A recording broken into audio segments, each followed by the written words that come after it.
нашей столице пройдет международный чемпионат рабочих профессий WorldSkills. Я решила разработать проект для волонтеров.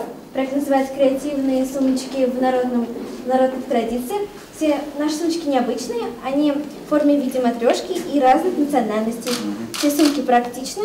Вот одна из них, который органайзер для принадлежности, а также в него помещается и ноутбук, и планшет.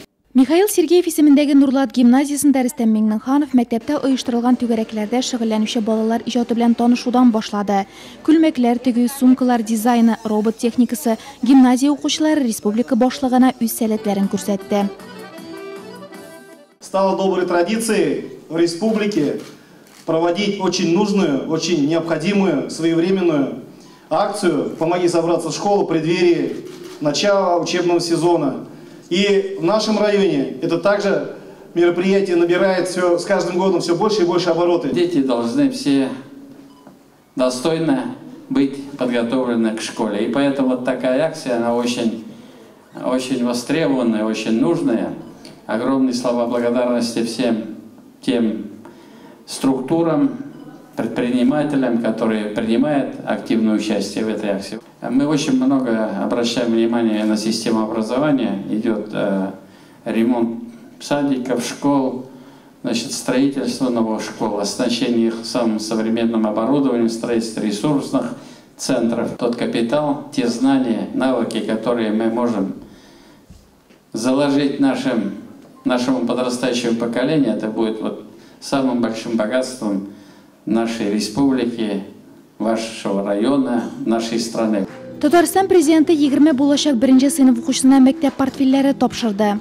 Аз керемле күп балалы инвалид балаларга ярдәм итү йөзеннән башланган акция 2007 елдан гамәлдә. Шушы вакыттан алып мохтаҗ гаиләләрдә тәрбияләнүче 165 мең балага 210 миллион сумнан артык ярдәм күрсәтелгән. Быел тагы 9 меңнән артык сабый мәктәп кирәк-яраклы булачак.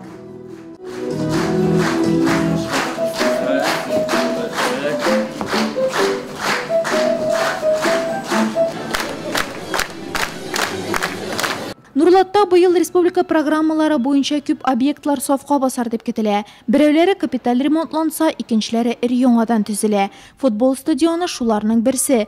Республика башлыгы 1000 тамашачыга исәпләнгән стадионда барган эшләр белән танышты. Заманча йөгерү юллары, иркен футбол кыры, теләсә нинди һава шартларына яраклаша алырдай трибуналар, Татарстан Россиянең спорт башкаласы статусына Нурлаттагы стадионда үз өлешен кертер дип көтелә. Долгожданный объект, он практически находится в финальной стадии завершения работ.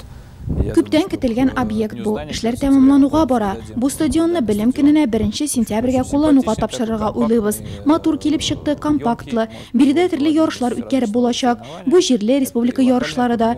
Киләчәктә биредә авыл уеннарда уздырып булачак. Хәзер алар 2 елга бер тапкыр үткәрелә. Республикада спорт объектлары күп. Кешеләр дә спорт белән яратып шөгыльләнә. Шуңа да республика җитәкчелеге белән сөйләшеп, бәлки аларны елга бер тапкыр да үткәрә алырбыз. Татарстан төрле спорт ярышлары уздыру белән мактана ала. Алардан тыш масса күләмлелегендә үстерү мөһим. Монда әлеге яңа объект бик урынлы. Яшәүчеләр аны яратыр һәм биредә әле күп ярышлар уздырырбыз дип уйлыйм.